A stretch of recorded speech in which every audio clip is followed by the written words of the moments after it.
to transition into infinite geometric series. We've been dealing with finite geometric series, and I think it would make sense that if the series has a finite number of terms, that you would be able to add up all of those terms to actually compute the sum. Now as we move into infinite geometric series, where there's an infinite number of terms, we have to talk about the concept of converging and diverging series. Whereas some series will not add up to a finite sum or not converge to a finite sum. As you add infinite terms, they would just keep getting larger, larger, larger, larger, and larger.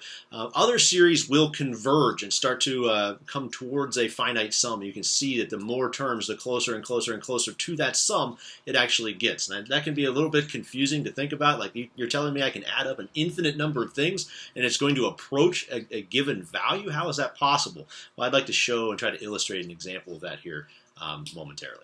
Let's take a look at this infinite geometric series. We have the sum from 1 through infinity of 1/2 to the n.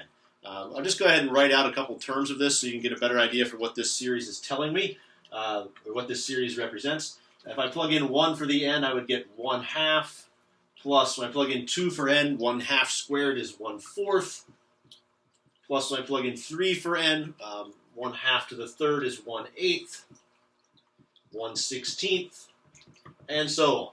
So this is a series that I'm actually saying converges. As we try to find the sum of this infinite series, this series is going to converge to a value of 1. Some students get confused, like, how is that possible? How can I add up an infinite number of things and have that value, that sum, approach 1 the more things I add?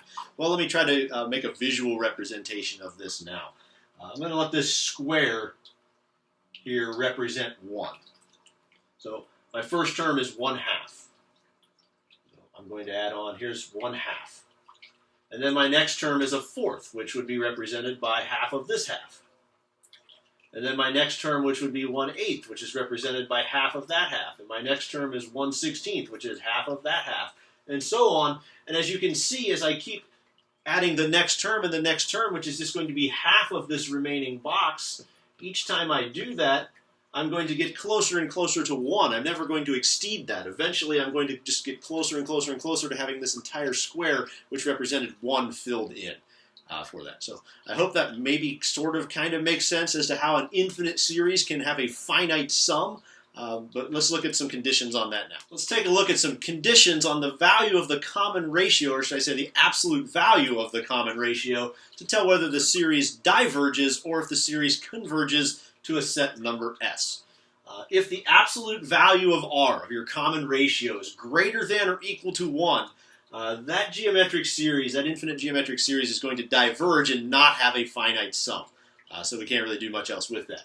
But if the absolute value of R is less than 1, that series is a converging series. We'll say that series converges to some number S. We'll take a look at how to find that value that it converges to here